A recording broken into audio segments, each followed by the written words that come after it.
if you just look around and you see a lot of people with pretty poor posture, and that's not because they do it consciously, it's because they're also stuck in that. And if we can do it for a short time and feel how uncomfortable it is, just imagine how it is to go around that like that all the time and what it does to us. So just wanted to put that little perspective into things, and we're going to talk a lot more around that subject.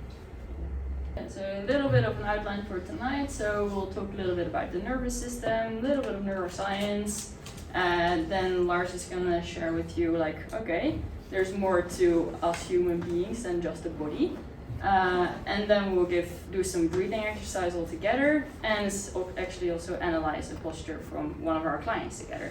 And then we'll grab the bench and do some live demos as well. So I want to keep it interactive.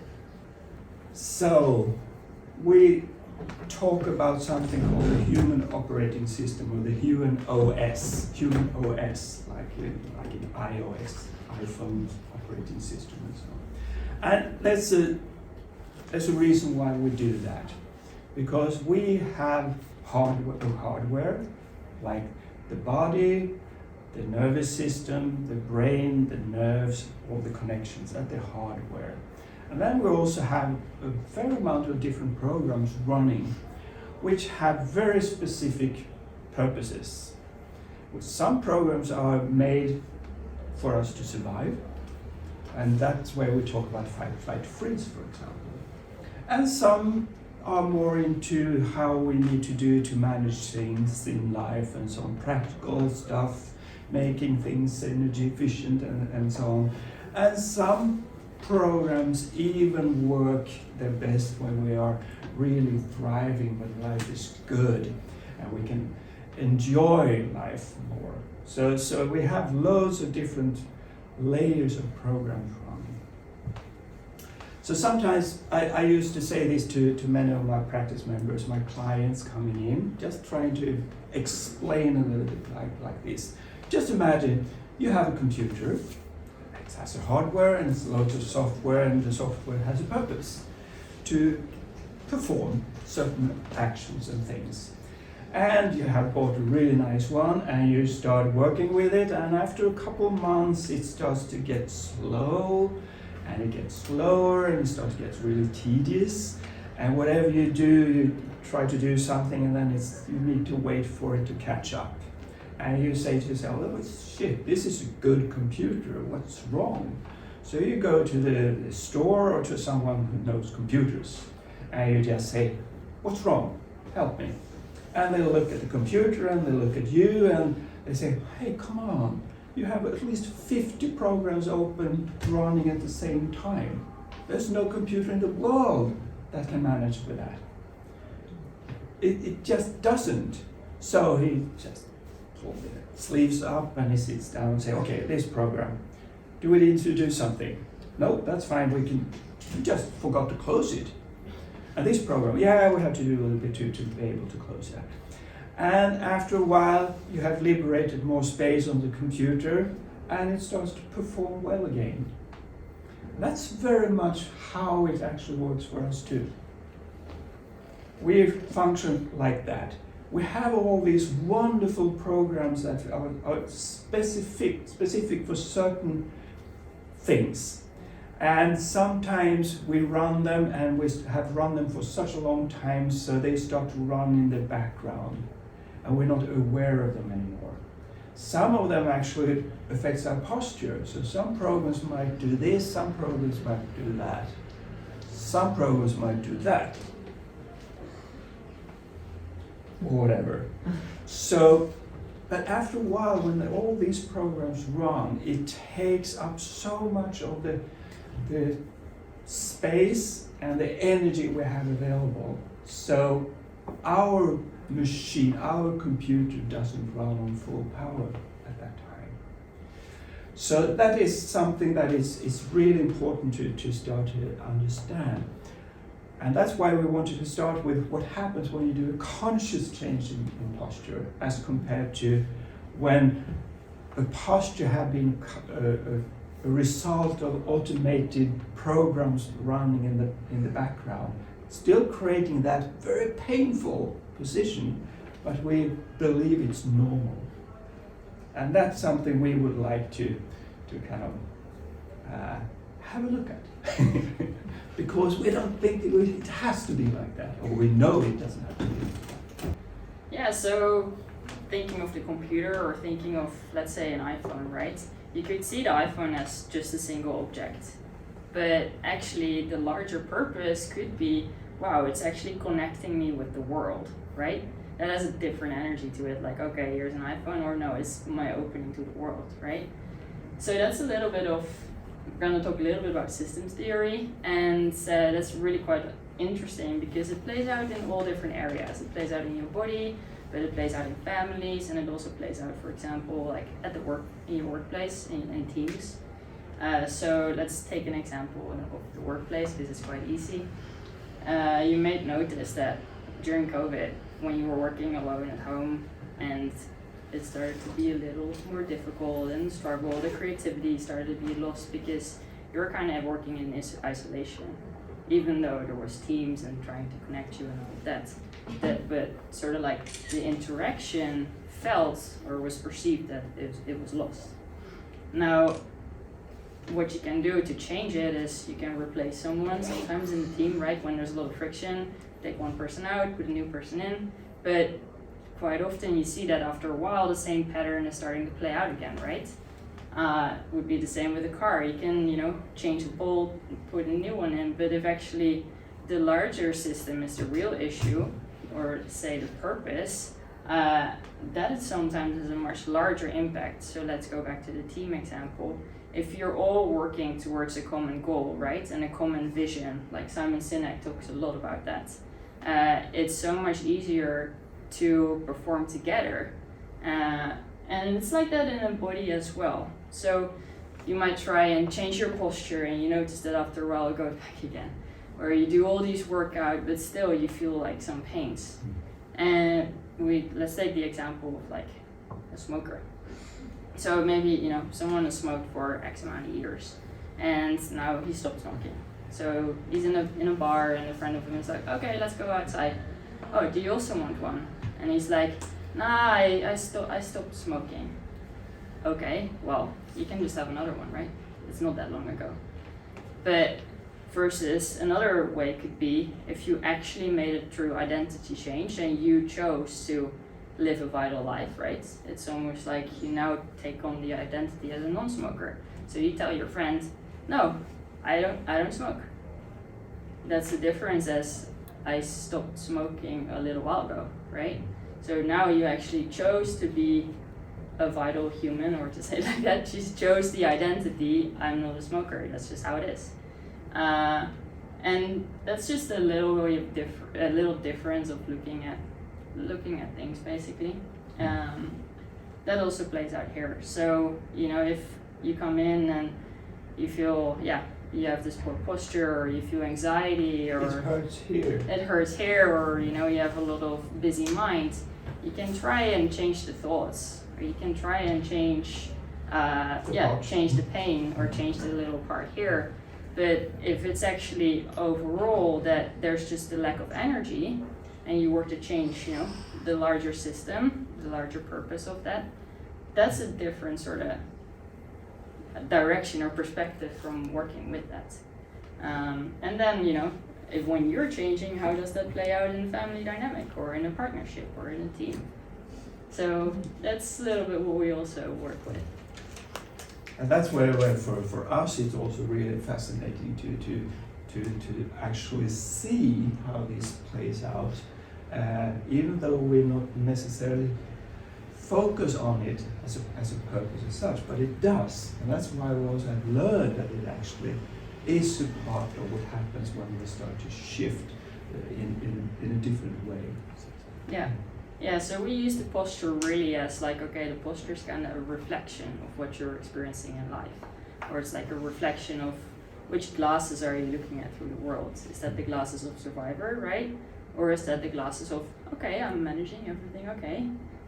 Or is that the glasses of I'm thriving?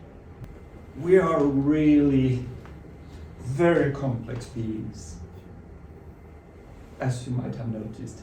We have everything from the physical body working and doing its functions, doing its stuff, to being a spiritual being, and everything in between. So, over the years, actually, go back to an early time of chiropractic, one of the things they talked about there was something called innate intelligence.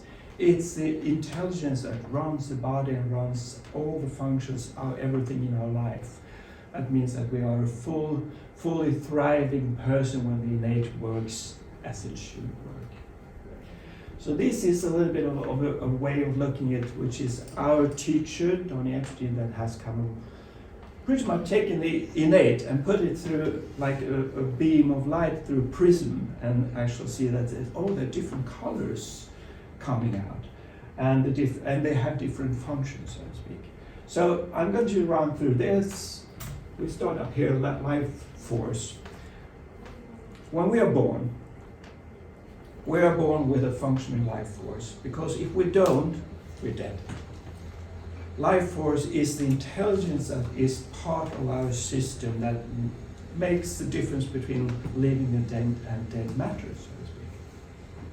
So without that, we don't exist. So that's kind of important, isn't it?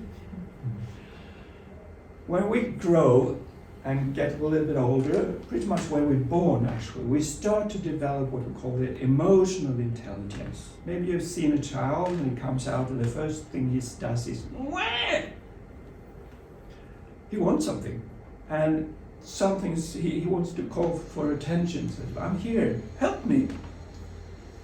And so actually we start to develop emotional intelligence. That doesn't have to do with emotions as such. It's much more the need to go towards what's pleasurable. You look for what's pleasurable and go for it, or you run away from what is not so pleasurable, a pain, for example. So this is what really creates a fight-flight system in us. It also creates an immune system on the inside. When we get a little bit older, around 3-4 years of age, the lower mind starts to kick in. The lower mind is where we actually become not just a person, but we are a person within or among other persons. So we actually have to learn how to behave. We have to learn the rules. We have to learn how to be allowed into the pack or the flock or the family. And we learn that is safety. So lower mind is actually the part that helps us say, do I do the right thing or do I do the wrong thing? Oh shit, I did the wrong thing. What can I do to get liked and get the safety, get into the safety game? And that's really, really important. So the child up to around puberty, this is one of the bigger things they have to learn. They have to learn to play the game and know the rules of the game of being alive and being a social being. Around puberty, we actually start to develop the upper mind, and that's when we start to bend the rules. You learn the rules, and now you get to the age where you say, okay, maybe not all these rules are going to be applied on me all the time. So you can play the game, but you can also bend it, because that's also part of evolution. We want to make life more. For every generation, we push the boundaries a little bit. And that happens here. That's where the upper mind comes in. Upper mind is also the part where we can see more than right or wrong. It's right or it's wrong. Well, it could actually be like this as well. And we also start to go much more into like community, into team. We know that if we cooperate, we can achieve much more. So this is where the achiever is. This is where the optimizer lives. This is where we want to take it to the next level. And that happens from developmentally from the around puberty time. And then when we get to the age of where I am, for example, the kids are moving out. and suddenly you realize, what is my purpose of my life? And the answer is, I don't know. Because I've done all these things. I've been successful in my practice. I've done this, kids are out. Now what? And the soul search starts a little bit. What other bigger purpose can I get into my life right now? Can I be a mentor?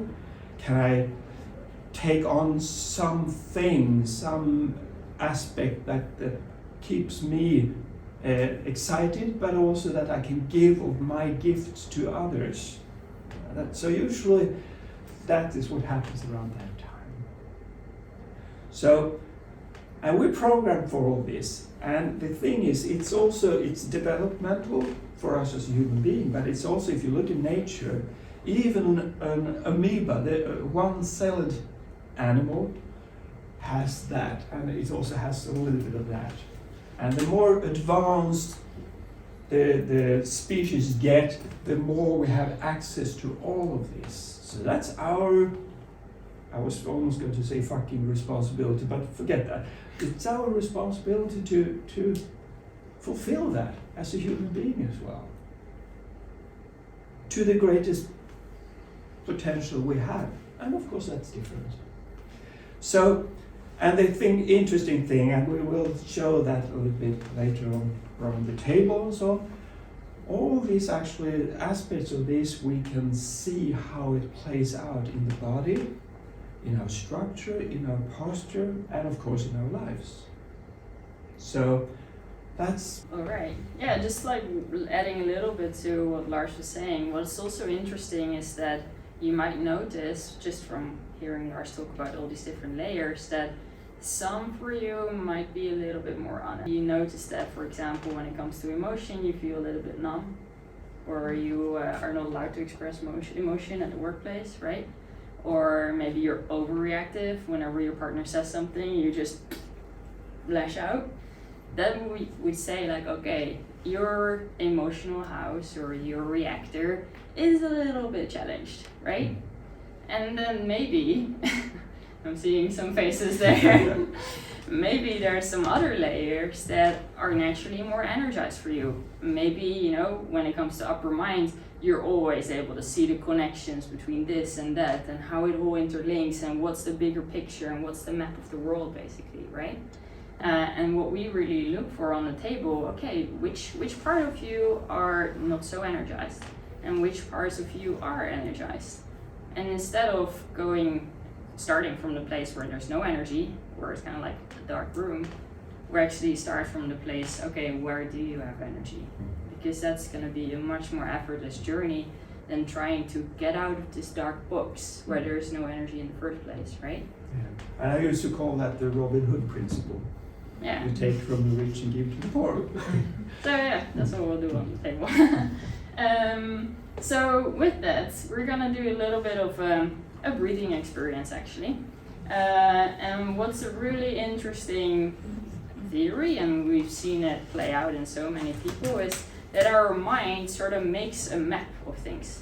You might have noticed that, you know, when you need to do groceries, you imagine the cupboards like, oh, what was empty, what was not empty, or you imagine the list by visualizing the carrot and the apple and whatever else you need.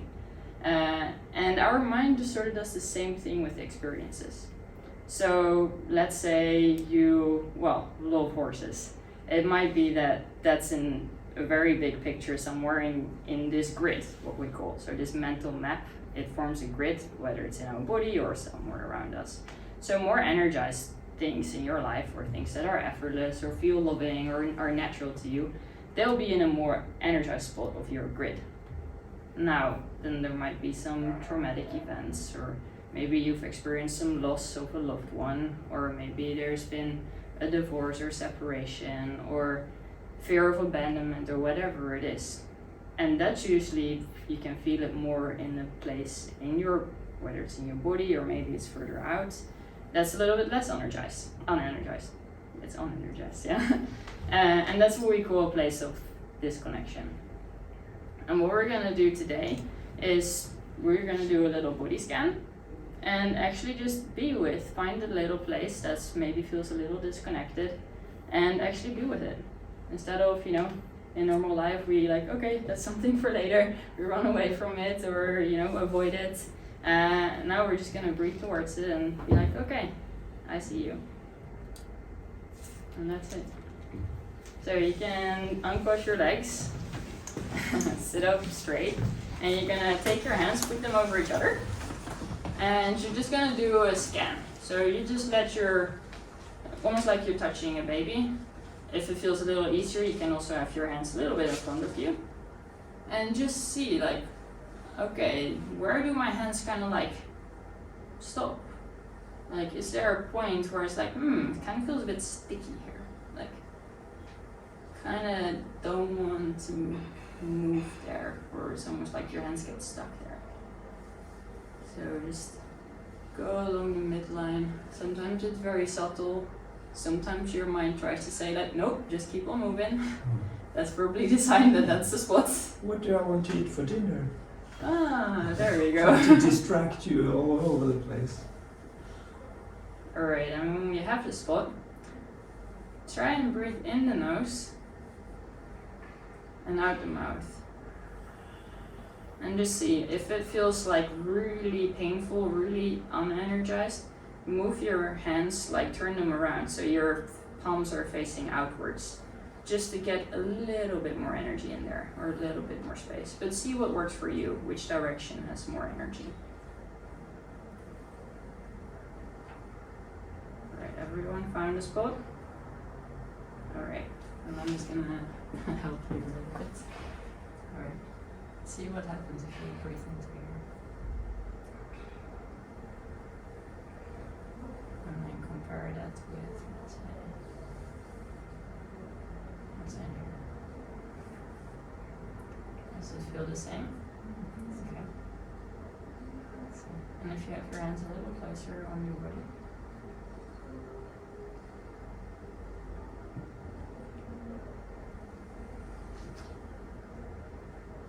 Right here. That's right. You can just pick a spot. It might also be that you're not necessarily in this stage. So again, we're just acknowledging a state of consciousness. And maybe it's just not where you're at. So, but yeah, just go along. So we're just gonna breathe in the nose, out the mouth, and really try and isolate the breath towards the spot. So if you have your hands over your chest, but you notice you're breathing in your tummy, try and bring the breath towards that area where your hands are. You might notice like, oh, that's really hard actually. Breathe in the nose, out the mouth. And then on the next breath, what I'd like you to do is you say out loud in your mother tongue. I guess for most of you that's Swedish. If you have another mother tongue, you say it in whatever language.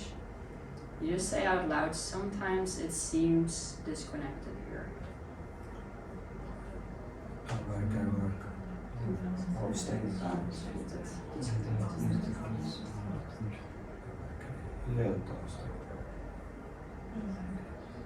And you breathe in the nose and out the mouth again.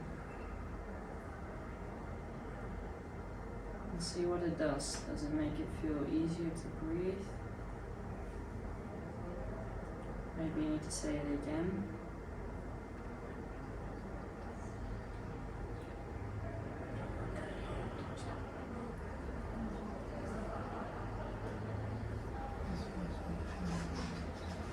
And the next breath you can say, sometimes it just seems so hopeless.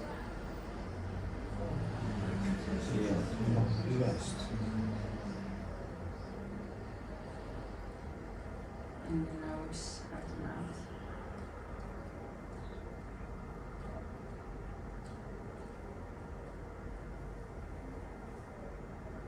Sometimes it seems like it's never, ever, ever gonna change. In the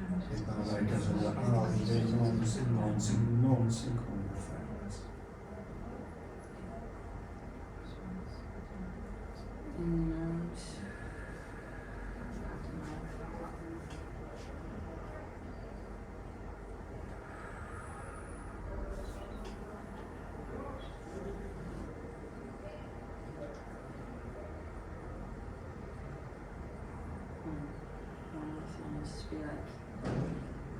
I'm seeing you finally. You can stop running.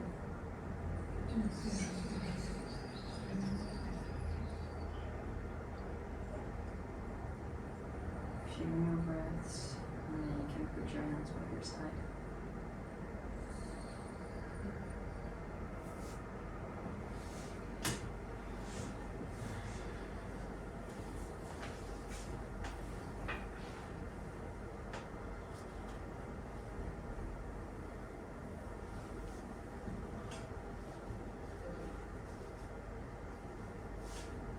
And just feel the room for a moment.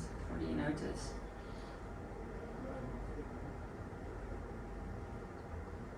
Has it sort of changed the density? Maybe you notice something in your body. How's the breath flowing now? Or maybe you're seeing a little clearer, or what do you notice? What do you notice, Lars? Huh? What do you notice? It was kind of fun because the moment you said it, I felt, oh wow, it feels so different. Because it was just stillness for a moment, and that's huge. And I can feel it myself too. Any one of you who want to share if you felt something or not, for that sake? I couldn't find a spot, but I felt lightheaded Okay. afterwards. Mm-hmm. Yeah. Interesting. I feel heat where I had my hands. Okay. Tingling everywhere in the body. All right. Anything Nice. else? Stillness, calm. Yeah. Mm. Mm-hmm. It's kind of interesting. I know culturally, since I'm a Swede, I know the Swedish culture, I know it by heart. For many people it's very strange to say the sentences like, sometimes it feels like nothing works. Sometimes I feel totally disconnected. Something like that. And we call that a statement. We kind of used to that, we can do affirmations saying, life is wonderful, I'm full of love and peace and joy. And we repeat that as a mantra. But the thing is, if in the body there are areas which there's really disconnected, and you put your hands there and you say, I feel full of love, peace and joy. And the body is going to say, that's the biggest lie I ever heard. But if we say sometimes it seems like I'm disconnected here, it's that, oh God, finally she got it. So it's like the body is so appreciative of when we actually see it or experience it for what it is. And that's a key thing with many of these exercises and the experience we have on the tables and so on. To find home, to find what's there. Not what we would like to have there, but the thing is, the moment we are able to experience what's there, there's also something that wakes up and says, okay, now I got it, now what? And there's a readiness for something new, something more. It just comes like that. Mm-hmm. So. Yeah, no, but another way of saying it is like, it's like this area is like winter, and you're pretending it's so sunny and high summer there, right? So we call that you're 2 seasons away from where you are, and in the long run, that can be really destructive actually for your health. And so of course you can have a sunny day in winter, but when you actually acknowledge that, okay, it is disconnected here, and it's such a mindfuck at times when you finally acknowledge, stop running and be like, wow, I feel so shit, and actually say that out loud. And best thing is even to say that with someone, because we are a tribal species. Sometimes we need to acknowledge it to someone, right? Even if it's in a voice message. And then it's like, huh? Okay, I kind of feel lighter just by saying that, right?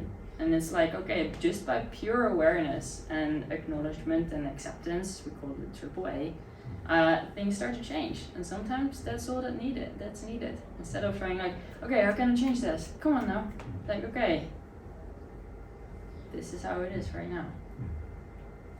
And let's go from there. And also remember, there's also places where you actually can say, here I am full of joy. And Yeah, so we now have all these yeah. aspects at the same time, Mhm. usually. It's just also a question of what we focus on and how we focus on it. That makes a difference. All right, so now actually a little bit more something physical. Oh well, nothing is just physical. So we're gonna talk a little bit about what we actually see with the posture and how we sort of analyze it from our perspective. So we got the beautiful human development there. I think this is one of the most amazing quotes that really describes this sort of work. So the shape, position, tension, and tone of your spine / your posture determines the shape, position, tension, and tone of your life. So it's kind of what I said before. Your posture kind of really determines which glasses are you using to look at the world. Is that the survivor glasses? Is that the reactive glasses? Is it the thinking glasses, the optimizing glasses, the love and gratitude glasses, right? And you kind of noticed it already when we did the little exercise, right? When you were standing like this, it was like, wow, this feels like it triggers everything in my body, right?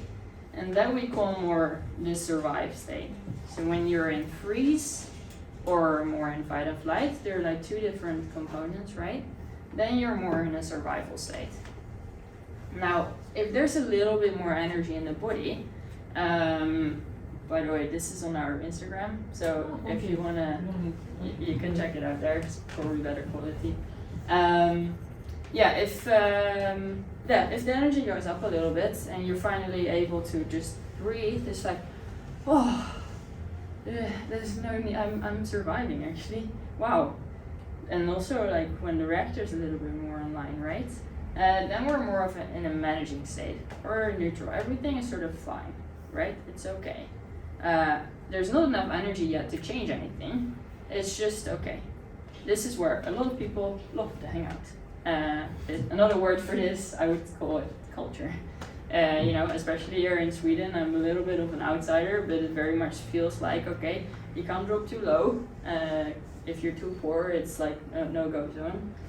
Or if you're too different, right? If you're like just putting your head above the hay or the field or whatever it's called, it's like, no, can't do that either, right? So this is the managing zone. It's human, as a human species, what Lars was saying, we're meant to be part of a tribe. If you don't obey the rules, you were kicked out and was a potential for death, right? So this is very much, again, it's actually a bit of a survival strategy also, but it's a bit more culturally ingrained. And then obviously, the last part, when you're actually feeling confident, when there's more energy and focus and ability and capacity to actually interact with others, and your attention goes more like, okay, how can I contribute here? How can I add energy to this situation? How is this, instead of a problem, right? How is this really an opportunity or a gift? So this is more what we call the sort of thriving area of life. So it's almost like here you're only focused on the loss of things or lack of things. You want to bind the energy for yourself, like no negative energy can come near me at all. Or that's actually a bit more managing. This is like you're not even worried about other people because you're so in it that you don't even know what's happening around you. Whereas here it's much more like, okay, there's an abundance, everyone can have it. If you look at it from that perspective. Mm-hmm. And again, in a moment you will see what we look for, how to also get a sense of what is the dominant pattern that goes on in your spine and so on, and how then we also can actually work with that. And it's amazing to see how much of survival there might actually be in most people. Not like it's taken run in your life totally, but it takes energy from you. Again, the programs that runs in the background. And we have mentioned fight, flight, and freeze. that's also something that just a very brief explanation of that. Fight flight, I think you all know. Spring eller klipp till. Liksom, you're in a dangerous situation and you run for your life and you hit hard. And that's a very, very good thing to do at times, because that might make a difference between being alive or food. So in the nature, that's what's going on. You run for your life or you get eaten.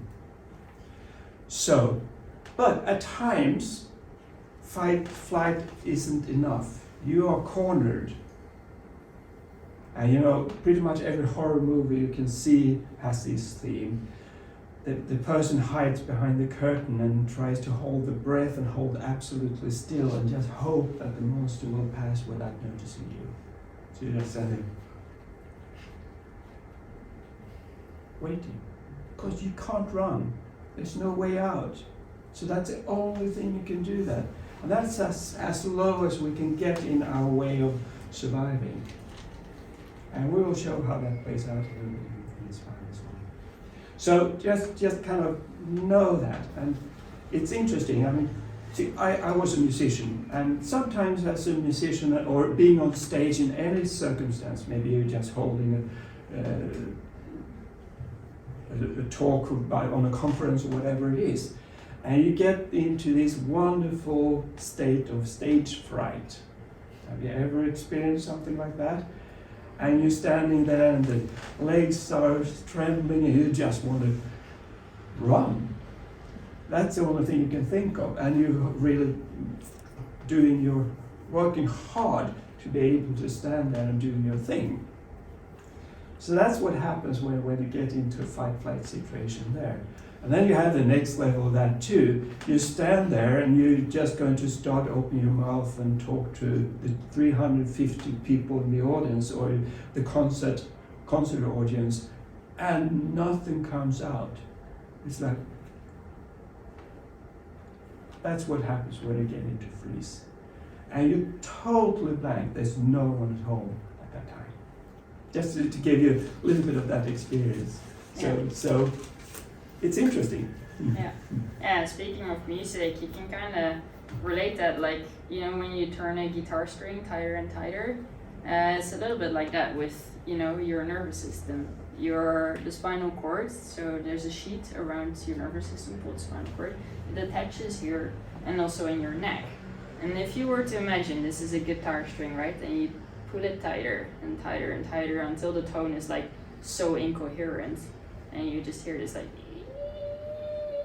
that's kind of like the tone of, you know, a really shitty posture. And that's when we would be, you know, in this real severe fight and flight and freeze state. And you put the earplugs in and you go take a contact. Move away for a while and okay. So with everything that we've learned so far tonight, I would like to, kind of look at his posture together. So Frederick has been one of my clients for a while. He was actually my first client that ever came into the clinic. He's a climber and a painter, and this was him before, this is him after 7 sessions.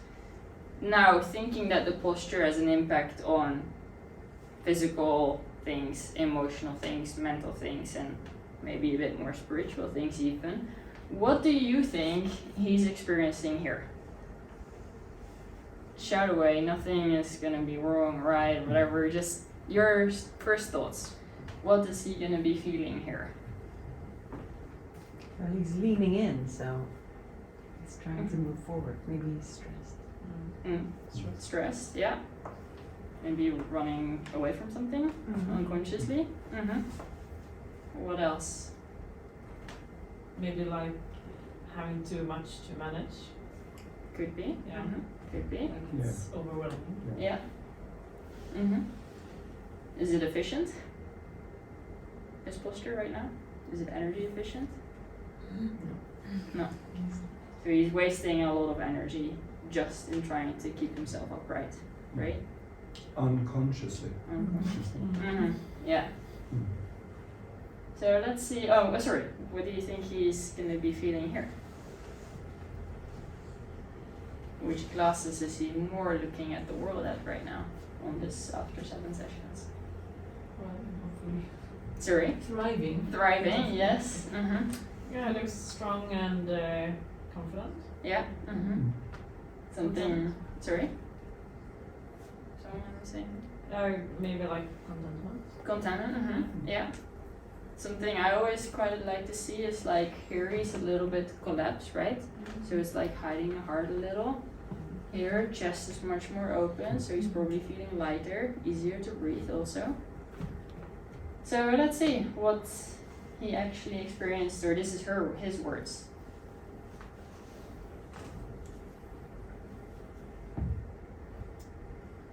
And one funny story actually was he was coming in to me last year over Christmas, and he was very excited about looking at new apartments and stuff like that. Then stuff happened in life and he couldn't come for a few months, and then he started again after summer with me, and just after a few sessions I noticed it, but I didn't want to say it because I wanted him to share it. But I noticed how in the little break between his sessions he was looking at his phone at apartments again. And then he told me, he's like, you know what I noticed? Like for months now I didn't look at apartments because I was like, oh, this is not worth it, blah blah blah.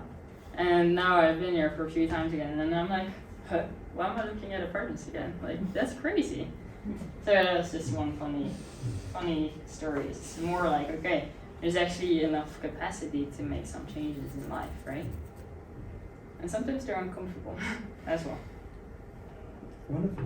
So, and what I also find interesting when you look at this, is it the chicken and the egg, or the egg? What is it that really has changed for him? We see tremendous changes in the posture, which is fantastic. And we see tremendous changes in his perspective on life and his health in a very short time. So the question is, what is it that changed? And sometimes we don't know. Maybe it is the posture, but from experience, very often what it looks like is that the biggest change we can make in a posture is to change our perspective, our state. So for some reason, when if it is time he was stressed out and he was running away, or whatever we would like to call it, more fight flight, and then he says, oh, I don't have to run, I can breathe, life is good, I'm safe. So that's a big change in the experience of things, and it has to show in a change in our posture. Because the state we're in must be matched by the posture as well, and vice versa.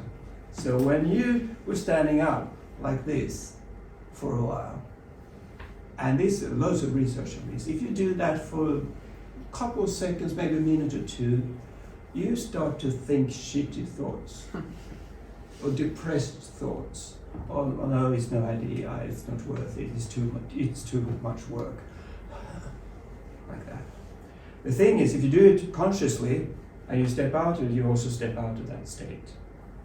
But when you're unconsciously in this, even if you stretch up and say, I'm a strong, beautiful guy, and the moment I stop thinking about that, I go back. So to get a sustainable change, we need to get both of these. The inside has to change and the outside with it, regardless which way we go. But that's where the beauty comes, where we see both of these aspects, the outside and the inside change harmoniously. Yeah. Yeah, I had a thought, but it flew away. Okay, all right.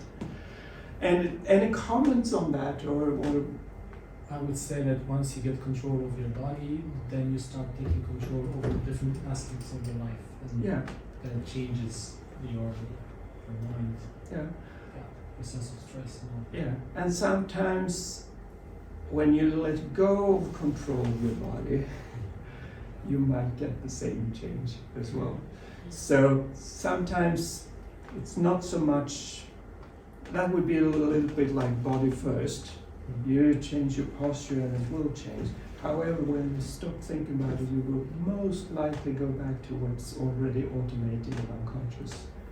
So just kind of, not making you wrong, absolutely not. But Yeah, but it's interesting Yeah. what you say, because Yeah. for some people it really works. Some people, they really need to first focus on the body and then things are happening. Other people, they first need to think about, okay, what am I here for? Like, what am I here to contribute to the world? And then their posture starts changing. Or some people need to first think about, okay, how do I earn money? Like, how does the money come in, and what's the cash flow, right? And then things start changing. There's people that first need to feel connection with other people, or maybe focus on relationships first. So that's a whole other area that we will do a talk on as well. We call it the domains, and again, like the different layers of your system, we can see that there's different domains in someone's life, and for some people, one domain is more energized naturally than another domain. So why start with the shitty domain if you can start there and almost like let that light shine on the other one? So that's the whole idea that we work from here, like very much the Robin Hood principle. so if you're in survival, that's where I mean, it's like you're struggling big time to get anything to happen, or to get life together, or whatever it is. When you get into manage, you can, it's like, I mean, you're treading water, and you have to do some work to keep the water below your nose, so to speak, but you can do it. If you start to get a little bit closer to survival, you can feel kind of the water starts to get, and you have to work harder again. So it could be pretty much efforting in this place. And then, of course, when we get a little bit more up into thrive, that's also when we have more energy available, more resources available in our body, in our system, but also in our lives. And things get much easier. So, of course, everyone would like to be living up here and thrive the whole time. But that's not how it looks. So just very briefly kind of go through how it usually plays out when we see people. A regular day-to-day first visit client coming in. Most of the time they come in living somewhere in this area. They're partly in survival, they're partly able to manage life okay, but maybe struggling. Trying to get all the logistics together, fetching the children, having time to make dinner, running to eat this, make the laundry, maybe have time to sleep a little bit, and on it again next morning. So that's kind of the treadmill of life, and it starts to play out in our system because it's a hard work. So the body physically starts to complain. There might be pains and aches as a result of it, or it very often is. But that's what most people kind of lives. If a person is all the way down here, they're probably not even able to get into care. They lie on the floor in a body or child position, just kind of crying their eyes out. So that's kind of how bad it is at that point. So what happens when we start to get into care? And you go from that to like, okay, you get into, this feels good and I can manage, I feel I have more energy, I have more resources, and I start to feel okay. I'm comfortable, more comfortable now. That's when you get into manage. And that's a very nice feeling to be there, because you can breathe, you can relax, life is okay. It's a little bit what we call in Swedish, it's a little bit mellanmjölk. It's not good, it's not bad, but I'm okay. So, and lite lagom. So that's where this is, and it can be wonderful, but nothing will really happen from that place. There's no energy to change a lot. You might make some plans, but it's not really happening. Can you recognize that? So after a while, nothing happens, and you start to feel shit again, which means that you're going to drop. Or sometimes you're able to find more reasons to say, okay, I can make things happen. So when you spend a certain amount of time here, it starts to get a little bit tedious and you want more, or it's going to be painful again. So, but over time, for us, when we look at people, work with people, so it goes from here, and then actually it goes almost more narrow. It's this little part of being okay. We would like to get people to actually able to have access to everything. That is what we call having the full life or a full bandwidth of things. Because when you've been in management for a while, you usually think that survival is the plague. You will never ever want to be part of that any time ever again. And sooner or later we start to look at all these programs we were talking about, the software, that survival has its room, and sometimes we also need to appreciate that. We don't stay there, we're not locked in there, but we have access to and able to move where we need to be in that full range of experience. And that is a little bit of the progress we would like to see happening with all of you over time in care, so to speak. So many people come here and they say, I'm fine, and they say, thank you, it was a good time, and we'll see each other sometime maybe, and they drop out of care.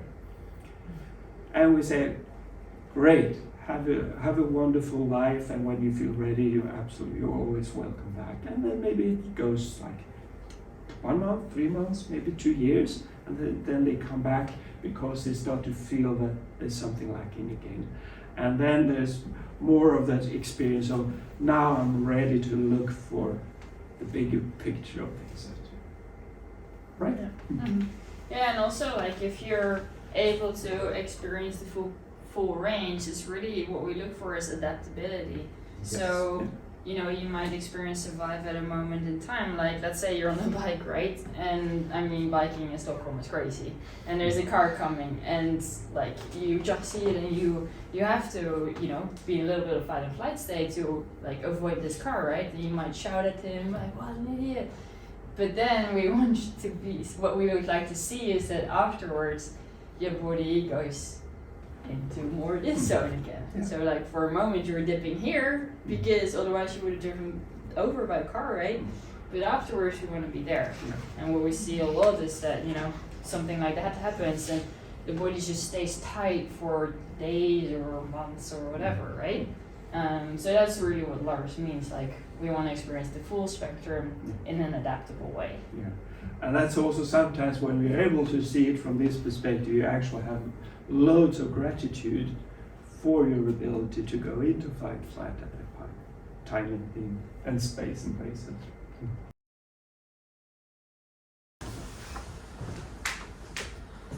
Alright. And also like we're also always in interaction with someone, right? So when I approach someone, I also want to always make sure that I'm somewhat energized. If I'm like this, hey Lars, how are you today? Like it's not exactly gonna have the same effect. So the first, speaking of, you know, remember this picture of the human being this multi-layered system, right?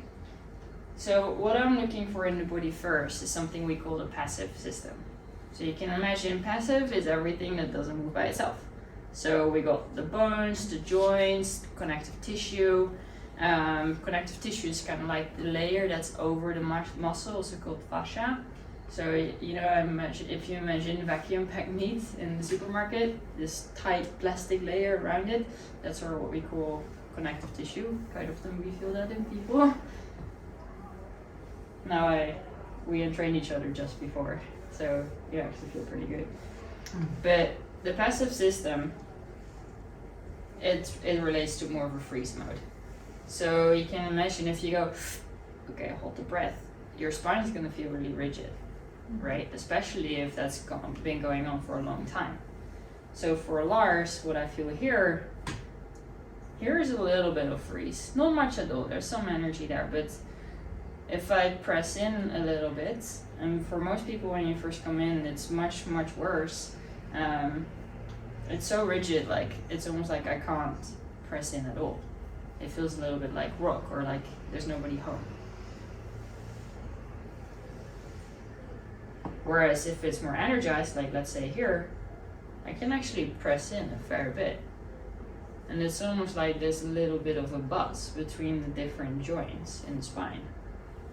So that would be an area, this would be a little bit more of an area of disconnection, right? Remember when we did the breathing exercise? Area of disconnection. Here would more be an area of connection. And where did I hold my hands when we did that exercise? And yeah, we always feel from the skull all the way down to the tailbone. Alright, so a little bit of connection here, but overall, you can even see if I do this, it's kind of like a wave going all the way through. So there's like a fair amount of adaptability in the body. Some people just really moves like one block. Now, next system we want to feel for is the active system. And the active system, as you can probably imagine, it will be the muscular system. So everything that moves the passive system, and you use it to react. So more the fight and flight mode, right? Now, you might have heard this already as well. The active system is more related to the emotional system also. So when we don't express emotions, what can happen is it gets bound up very tightly in the muscles, right? Because emotion is energy in motion. So it needs sound or motion for it to express itself. You clench your jaws, for example, when you don't want to express emotions. Yeah, it's like that. Biting your tongue. So again, for Lars, a little bit here. So this muscle feels a little bit more bulky. And again, I'm just feeling for the tone. So I think, yeah, we talked about it the other day. When you do a workout, it actually, the muscle tension feels different. It's a little bit more like the muscle's a bit swollen, a bit more puffy. We call it a bit more chemical tension in there, whereas when it's actual fight and flight tension, it's much more ropey, more like, yeah, like a stream. Now, the last system I'm checking for is the neural system. So this relates a little bit more with the mind. Again, here there's a fair amount of energy. Some people, it's so rigid, I can't move the ankle at all. Now with Lars, there's some tension, but it's pretty springy. You see that? It's almost like, okay, there's potential energy here. It's like there's it's a little bit bound up.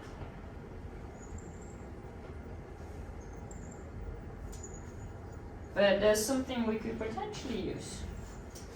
And again, that's what we look for, right? Because we want to find a source in this body that's actually energized, because that's what we're going to use. Now, the next thing I'm going to look for is which tension pattern is he in. So when Lars was talking about the computer and he had all these different programs is open, right? That's really what we're looking for now. Like, which program is running the show and needs closing first, basically, or needs upgrading first, right? So turn your head to the right and to the left. So he has a right short leg, and when he turns the head, nothing happens. Sometimes if the neck is more involved in a tension pattern, the legs actually even out. So it might be short, and then when he turns the head, it becomes even. So then that's an indication, okay, something more in the neck is going on. Now that's not the case for him. So most likely it will be a little bit more pelvis involvement.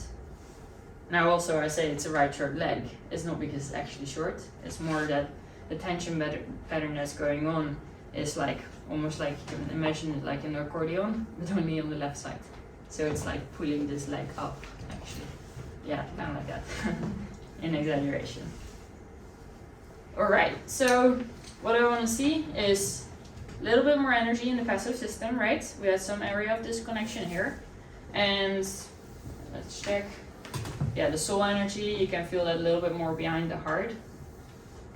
But he has more, there's much more energy here, actually. There's much more springiness. So what we're gonna do is kind of like bring the energy from the mind to more of the freeze mode. And that's how simple it is, actually. Alright, so just bring your breath in.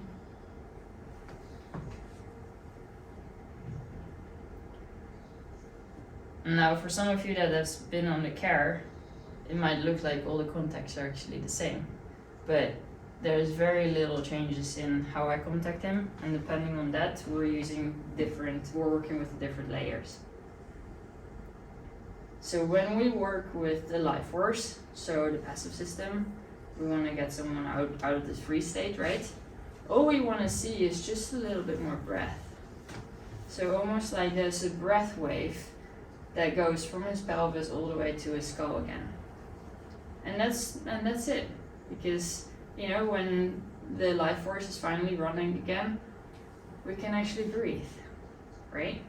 Now, if I was to do a more emotional contact with him, so more working with the active system, we want to see the muscular system more engaged. So what you'll see is a bit more of a stretch.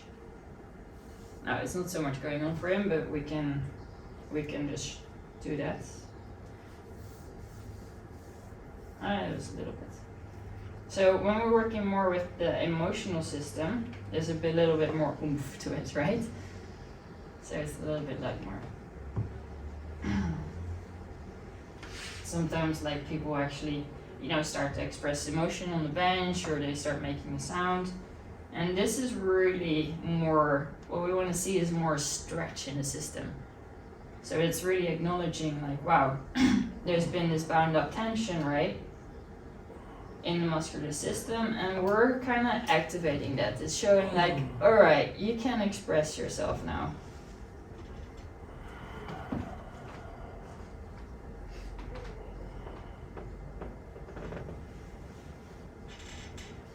And sometimes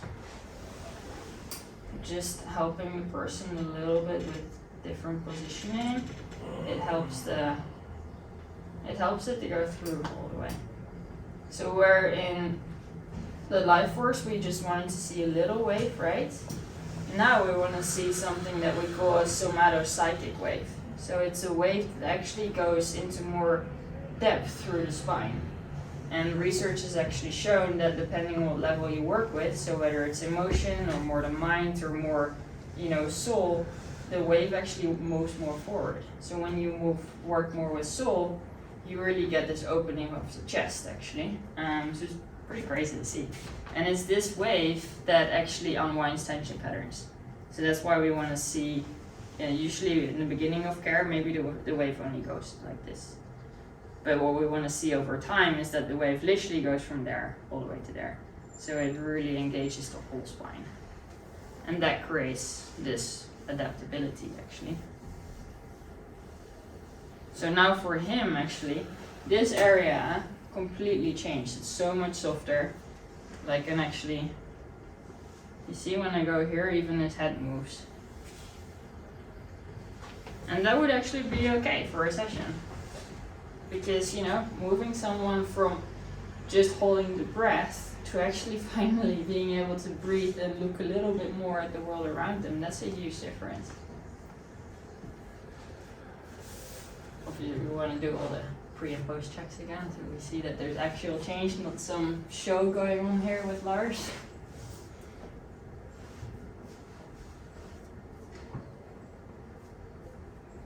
So actually even this changed.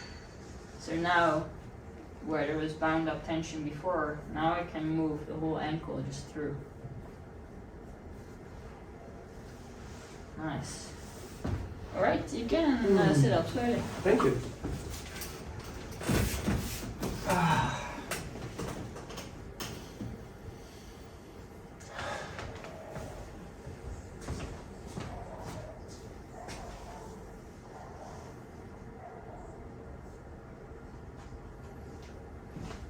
And something that's I always find interesting and to see is just where someone's sitting afterwards, right? Like quite often what you see is before they're like all the way leaning forward, like all the way there. This would be how I would have been sitting, because I know how my feeling was before. So it's like holding myself on my legs rather than sitting on my sitting bones, which means that pretty much all the weight I'm carrying in my groin rather than on my pelvis. So this is not a very energy efficient. And if I need in this position, it's really hard to breathe as well. Yeah. And if I'm able to come into this position, once we just open up, it's easy. Yeah. And I felt that change so well when, Yeah. when we took the contact. The stretch helped me to realize that there was more to it than I thought it was. And afterwards I could breathe much more easily. So that was a huge shift. Thank Nice. you. You're welcome. Yeah. And also, yeah, with the tension pattern, just to make the connection again with your experience of life, all these tension patterns have a different representation of how you view the world. So when we work a lot more with the when we work with Lars, the tension pattern that Lars was in, is more, you know, like this teenage girl that's waiting for the bus, and the hips go all the way to there. Like, who am I gonna be today? Where do I fit in? Who are my friends?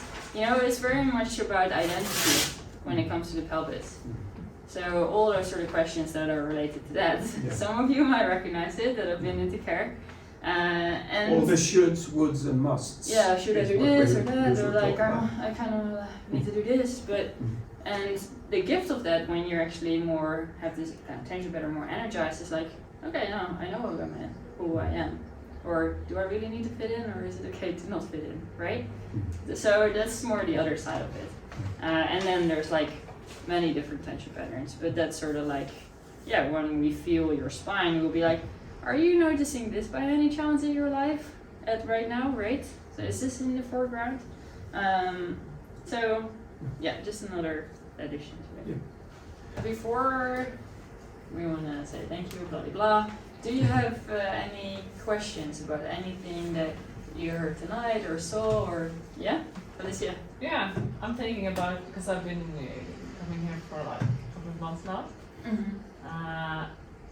And like when you come up to the Thrive, the green part, like how is it, do you have to come and do like the entrainments like regular to stay there, or is it like self-going somehow? Well, there's no one answer to that. It's actually depends on quite a lot on people. What we see in general is that to be totally self-sustainable, there also usually need to be quite a big change in people's lives as well. Yeah. So your change in your capacity also is matched in your life, so to speak. And then of course life is taking its toll at times. Sometimes we are living stressful lives. And that means that at times we don't feel like we have enough resources to keep on a super high level all the time. So for many people that have been around for long, I have practice members that's been with me for 20 years and coming regularly. Sometimes they're not coming for a couple of months or a year, but in general coming regularly. And that's not because they are in a bad shape. That's usually because they feel that it's a value to make sure that you're always on top of things, because that's also when you are able to be very efficient in your life and in your job, and to thrive from that perspective as well. It's like if you want to be fit, you know you need to go and train regularly. Yeah. So this is a little bit like, do you want to have a fully and real fit nervous system body relationship? And maybe the answer is yes, because it has such a value.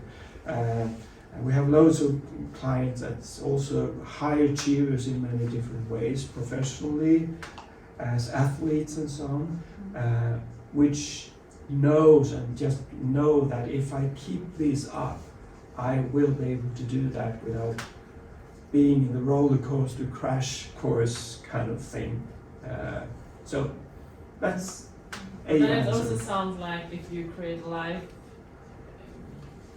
which is like quite good for you, Yeah. Then it's much easier yeah, to then it's easier to achieve, hold sustain. it. Yeah. Yeah, I mean, I absolutely. think it just comes back to basic, like, what's your energy state, right? Mm. Like, if you, every day, you do what you love doing, you absolutely love your job, that creates more energy. And and that will show in your capacity to handle things and adapt to things and all of that.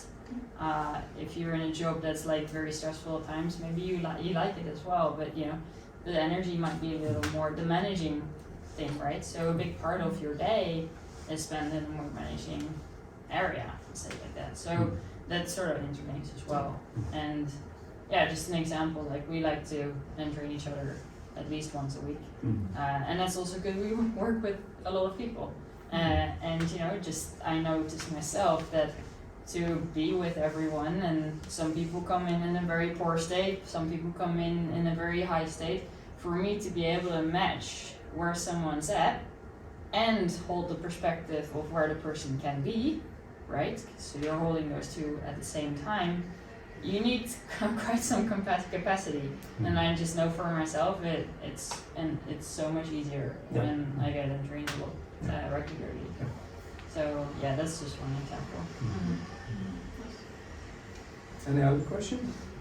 How long time does it usually take from one being in, you know, the state that they start to go to a more, you know, to the greener places, not totally green, but you know, something. Well, actually, like for you, I would say that you went from the border area into green just from these two contacts. Is it sustainable yet? No. That's a different thing. Yeah. I understand. And that's where the way we work with people usually is to set up a program where we work with people on a regular basis over X amount of weeks. Because, like we say, practice makes perfect. If you want to learn a new language, you have to go over the words many times to learn them by heart. You can't do it once. You can learn it but it doesn't last for long. So there's repetition is something that makes things more sustainable, always. And the way we try to do it is to also have that as a main focus, to make it more sustainable over time. Yep. Any other question? All right. We should slowly round up. I see some time Yes, faces. yes. But if you have any questions, you can always email us or find us on Instagram or Facebook, text us or whatever. Or come And there's to a us right now after. contact form on the website on our what do you call it? Website. Yeah. Ryggrusen.se. Yeah.